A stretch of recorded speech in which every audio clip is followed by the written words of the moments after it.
a Expo Direito 2026. Meu amigo Clemba, boa noite. Boa noite quem está aqui assistindo a gente, independentemente do horário, né? Vai ser boa noite, bom dia, boa tarde, a depender do fuso. Mas a Expo Direito, cara, foi um baita evento. Valeu a pena ter ido lá, né, doutor? Valeu muito a pena. Foram 2 dias de imersão, inclusive, né? Foi desde a sexta-feira e no sábado também. E pudemos aprender diversos assuntos em diversas áreas, né? Sim. Direito civil, direito de família e sucessões, um pouco sobre o direito digital e até uma palhinha de direito criminal, que não é nosso foco. Não é a nossa área, não, mas a gente já estava lá, a gente já estava junto com grandes amigos. E por que eu ia perder a oportunidade de ver meus grandes amigos palestrando? Né? É sempre bom poder conhecer um pouco mais da história deles, poder conhecer um pouquinho da atuação e o que todos têm para poder agregar e para poder ensinar.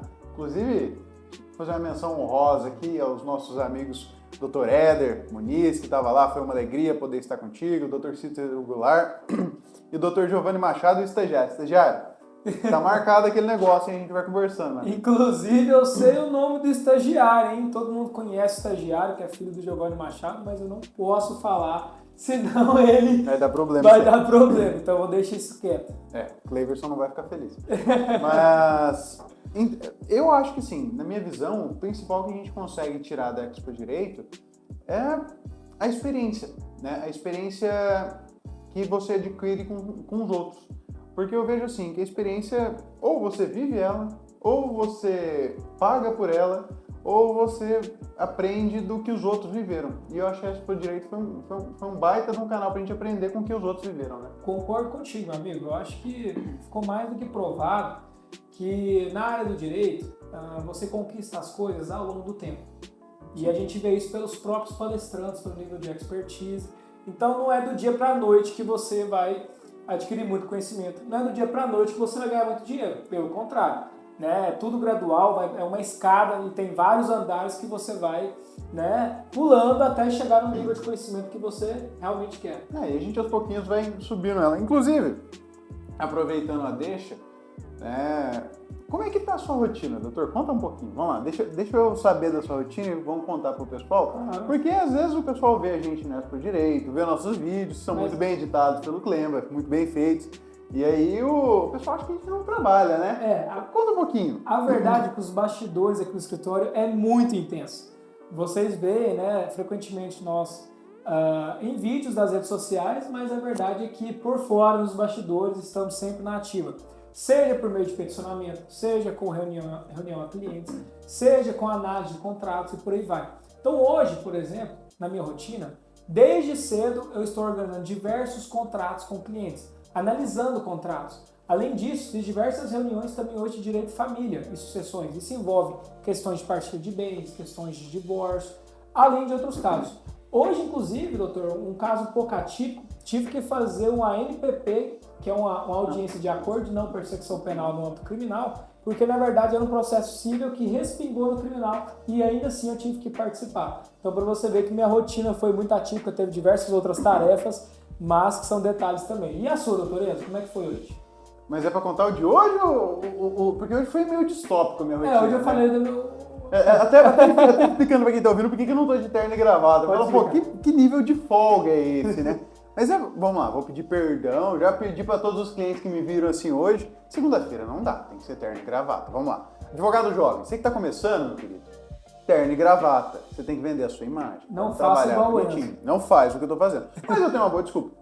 Hoje eu tô acordado desde 1h da manhã. Segunda-feira, desde 1h da manhã, porque eu já fui em Brasília, já voltei por volta de 7h30. Eu já tava aqui no escritório de novo, né? Tive uma diligência para cumprir lá em Brasília. Pedi autorização pro meu chefe /sócio para vir sem camisa hoje. Ele falou, não, hoje a gente não tem muitos atendimentos presenciais, não tem problema. Porque, pera lá também, né? Acordar 1h da manhã, ir para Brasília, voltar de Brasília, tá o dia inteiro trabalhando, né? Porque vamos fazer um parêntese aqui. O pessoal acha que, viajou, não trabalha. Então, fui fora do horário de expediente, resolvi o que eu precisava, tava aqui no expediente, tô aqui até agora, não sei nem que horas são. São 6h30. 6h30. Vou dar uma passada na academia, ainda que é importante, a gente tem que cuidar da saúde, e ainda tenho fatal para hoje, para cumprir. Então hoje o dia acaba lá pelas 23h59 e amanhã começa de novo às 6 da manhã. Amanhã eu posso acordar um pouquinho mais tarde, é dia de luxo. Exatamente. Tá merecendo. Obrigado, meu amigo. É difícil às vezes, mas faz parte. Mais perguntas, Clema, do podcast? Eu fiquei sabendo de um caso especial que a pessoa teve problema com a entrega de um carro, certo? Sim. A concessionária pegou o carro dele, que ele tinha usado como entrada, e desde então deu um prazo, o prazo chegou, ninguém comentou nada, falou que o carro não estava pronto ainda, continuaram postergando esse prazo, eis que a pessoa foi atrás para descobrir o que aconteceu. Descobriu que houve uns problemas com a documentação da concessionária, atrasaram toda essa entrega do carro, e eles não queriam abrir a exceção de realizar a entrega do carro para a pessoa sem antes terminar todos os processos, que é a procuração, emplacamento e tudo mais. O que vocês têm para comentar sobre o caso deles? Esse eu vou deixar pro Dr. Vinícius, porque ele foi o maestro que resolveu esse pepino. Uma concessionária grande, que a gente não pode falar o nome, né? Daqui a pouco eu posso dar uma tossida no nome deles aqui sem querer. Começa com você. Eu não vou falar. Já é dica, não posso falar mais. E o nome não é muito comprido. Aí o resto é com vocês. Mas a realidade é, ó, de imediato para todos que estão assistindo, um negócio importante. Se houve atraso na entrega de veículo novo por culpa exclusiva da concessionária, Que é o caso que é o concreto. caso concreto, qualquer consumidor tem direito a dano moral. Isso é fato. Então, se passou aquele prazo razoável, que normalmente o consumidor vai lá na concessionária e fala, olha, vai ser entregue em tal data, e não foi entregue por motivos exclusivos de falha na prestação de serviço da concessionária, isso gera um dano moral. Então, é totalmente possível ingressar com a ação em face da concessionária, primeiro, para obrigar ela de imediato a entregar o veículo, se isso não foi entregue, né? E segundo, requerer dano moral por todo esse constrangimento passado. Porque imagina, você deixa o seu veículo lá de entrada, então você já está sem veículo e está aguardando o novo. Além disso, você deposita ali confiança na empresa, fora a sua expectativa, né? Porque você está comprando um carro novo, então você está procurando algo mais moderno, mais dinâmico, e sua expectativa é totalmente quebrada. Então dá para resolver isso no Poder Judiciário e solicitar esse dano moral, sobretudo para casos em que ocorre o atraso na entrega do veículo. E assim, se eu puder dar uma dica, agora vamos lá pro jovem advogado de novo, porque eu quero conversar um pouquinho com vocês hoje também. Vocês, vossas excelências, né? Me permitam informalidades das redes sociais. O diferencial desse caso não foi só o conhecimento técnico, né? Os doutores estão vendo a gente do outro lado hoje, né? O Clemba que está ocupando os nossos postos usuais de trabalho. Mas eu passo o dia inteiro do lado do Dr. Vinícius. E o que fez a diferença nesse caso foi a diligência. Foi ele estar em cima para resolver o problema. Por quê? O problema foi resolvido antes da judicialização. A judicialização não foi a solução, ela vai ser a reparação. O problema foi resolvido com diligências administrativas consistentes e com a intensidade que o caso necessitava. A gente está falando de um caso de que o veículo já estava 45 dias retido, em 2 dias de atuação foi resolvida a situação. Então, para você, jovem advogado, entendam, o advogar não é só protocolizar uma petição inicial e deixar que ela eventualmente renda frutos. É necessário entender a dor do seu cliente, entender aonde está a dificuldade dele, para que você possa, então, entregar a solução. Porque os advogados, ao menos na minha concepção, não são causadores de litígio, são solucionadores de problemas. E essa é a nossa filosofia de vida. Então, se eu puder deixar uma lição desse caso, é isso, que é para atuar com diligência, com foco em entender a seriedade, a urgência e a necessidade do cliente em cada parte da sua atuação. E complementando, é muito importante essa fala sua. Então hoje, o advogado ele não é um mero peticionador. Pelo contrário. Ainda mais cunhar, né? Ainda mais cunhar. Então ele não é um mero peticionador. Hoje um advogado completo é um advogado de negócios, acima de tudo. E o principal motivo que eu vejo nessa ação que teve isso foi o quê? Um trabalho investigativo.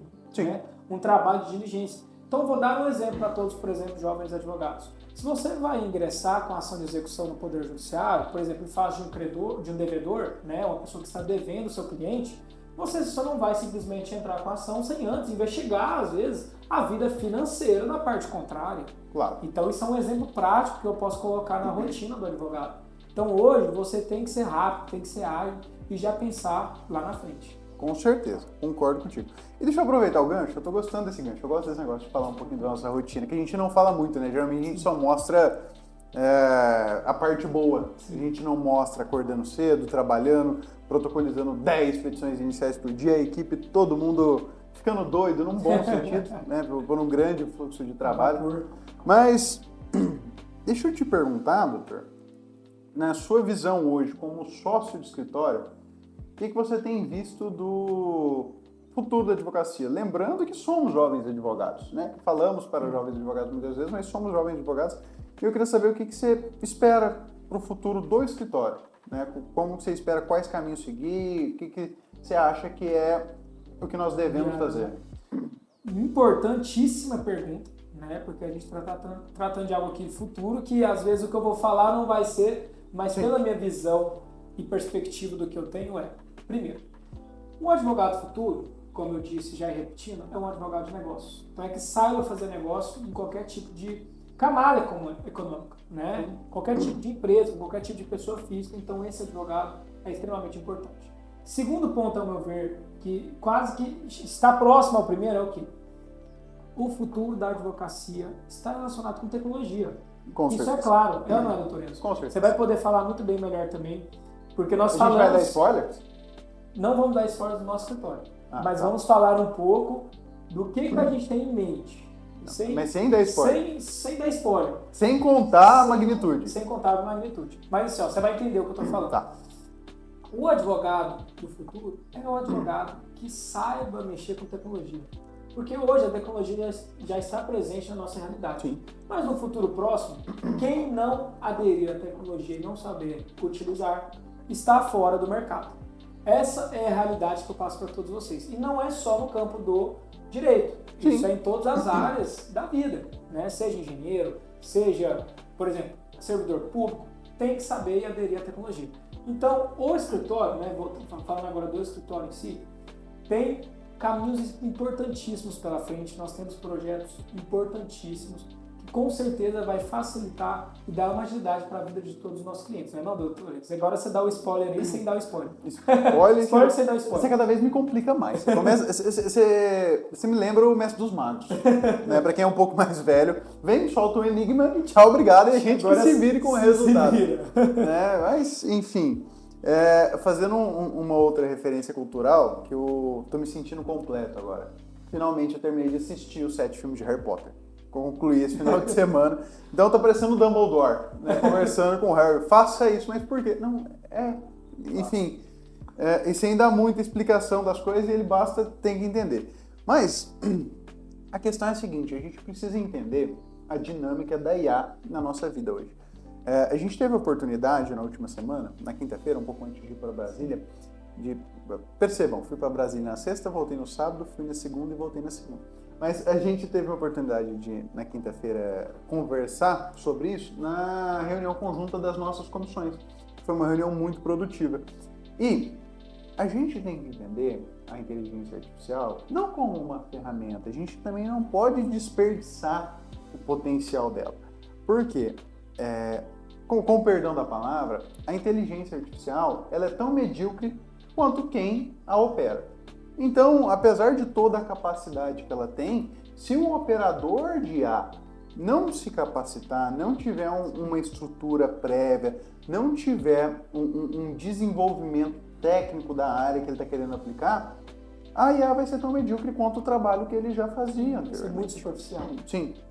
Então, a gente precisa passar a enxergar a inteligência artificial não como uma substituta, mas como uma operacionalizadora e uma arquiteta para desenvolver os processos, as ferramentas e os procedimentos para que a gente consiga ter a máxima performance, extrair o melhor do ser humano. Né? Eu não vou me lembrar agora, já que eu estou nessa de referências culturais, Mas em um ou outro filme que eu assistia sobre corrida, um assunto que eu gosto muito, eles explicavam que o veículo, o carro, é a extensão do corpo do piloto. E o piloto precisa estar em total sintonia com o carro para extrair o máximo desempenho dele. E com certeza, quando se criou o automóvel, era algo disruptivo. Então, a inteligência artificial, no meu ponto de vista, é a extensão da mente humana.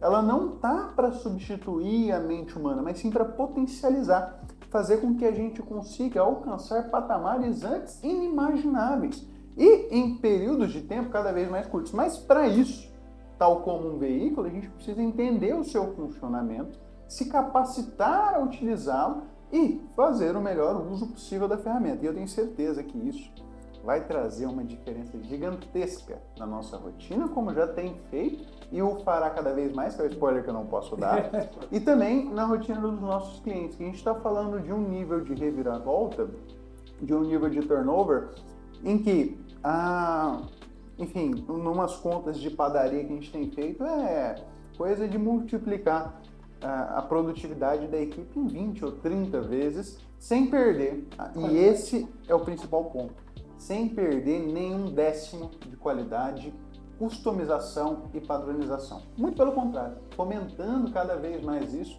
e para potencializar o escritório, para corrigir o que talvez seja um dos maiores problemas quando se cresce em escala, que é a perca do controle e a perca do padrão, a perca do nível de qualidade, que isso tende a fazer com que muitos escritórios tenham dificuldades e a gente já corrige esse problema enquanto ele está nascendo aqui hoje.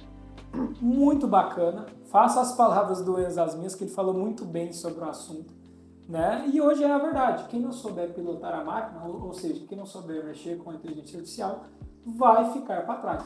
Inclusive, a gente tem programas aqui no escritório frequentemente, a gente vai aderir cada vez mais para que os nossos colaboradores saibam operar e mexer com tecnologia. Não adianta nada também eu ou o Dr. Enzo mexer, futricar ali, se a equipe também não está por dentro. Então tem que ter um alinhamento interno muito bem feito, uma gestão muito bem organizada para tudo correr bem.